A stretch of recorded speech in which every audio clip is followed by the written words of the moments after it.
Before Abraham became the father of nations, before Lot fled from a burning city, there was a man whose name was nearly lost to time. His name was Haran, a brother, a father, and a man whose quiet legacy shaped the future of God's people. Today we uncover the powerful and forgotten story of Haran, the brother history nearly forgot, but heaven never did. Welcome to the Bible Stories with Gian channel.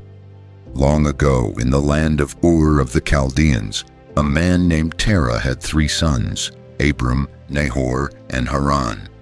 Ur was a beautiful and wealthy city, filled with grand temples and tall towers, but it was also a place filled with idols and false gods. While Abram would later become famous for his faith, Haran was the first of the brothers to raise a family. Haran had 3 children, Lot, Milcah, and Iscah. Each of them would carry a piece of his legacy into the future, but Haran's story ended too soon. The Bible tells us simply in Genesis 11:28, Haran died in the presence of his father Terah in the land of his birth, in Ur of the Chaldeans. No reason is given, no details, just silence.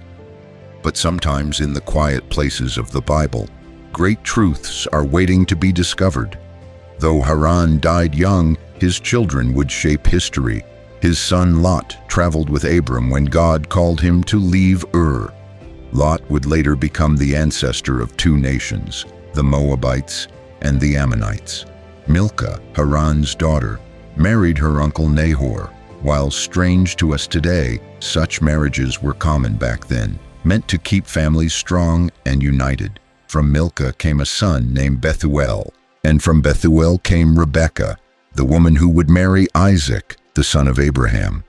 That means Jacob, the father of the 12 tribes of Israel, carried Haran's blood too.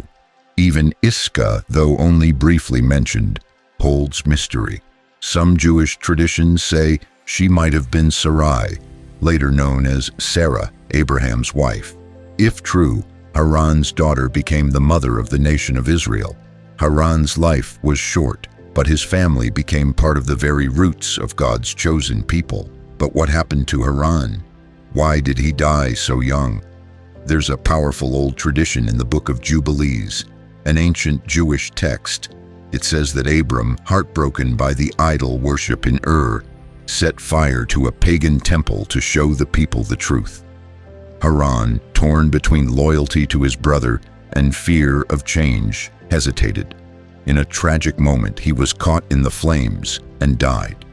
Though this story isn't in the Bible, it paints a powerful picture. A man caught between faith and fear, a brother whose death became a turning point. After Haran's death, Terah gathered his family and left Ur. This journey was more than a move. It was the beginning of God's promise, a promise that would change the world. In the ancient world, marriage wasn't just about love. It was about purpose, preserving identity, culture, and faith.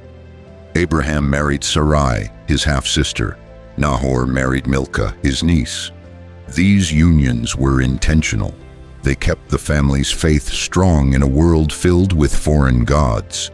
They believed that marrying within their tribe protected their calling, kept the truth of the one true God alive. In those days, the worship of false gods was everywhere. People bowed to wood and stone. But Abraham's family was different. They remembered the God of Noah and Shem, the God of the heavens. And Haran? He stood at the crossroads of this spiritual battle. His death, whether by fire or illness, reminds us that choosing faith in a dark world has a price, but also great purpose. Even Haran's name tells a story. In ancient languages, the name Haran could mean path, journey, or even freedom. How fitting for a man whose children would wander far and wide, building nations, forging legacies, and playing roles in the plan of God. Haran may not have walked as long as his brother Abraham, but his footprints remain. Through Lot, Milcah, Rebekah, and even Jacob, Haran's blood runs through the very heart of Israel's story. In every family, there are names that shine bright and names that fade in the background. But in God's story, no one is forgotten.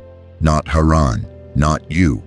Haran's life, though short, helped shape the destiny of nations. His quiet legacy reminds us that even in death, a person's influence can live on. Even when we're not in the spotlight, our choices, our children, and our faith can echo through history. So the next time you read about Abraham, remember his brother too. Remember Haran, the brother who stood in the shadow but left a light that still shines. Thank you for joining us on this journey through forgotten truths. If this story inspired you, don't forget to like, share, and subscribe to Scripture's History. We believe that every detail matters, and every story, even the quiet ones, has power. Stay tuned for more revelations and hidden treasures from the Bible. Until next time, may God bless you and keep you strong in faith. Take care.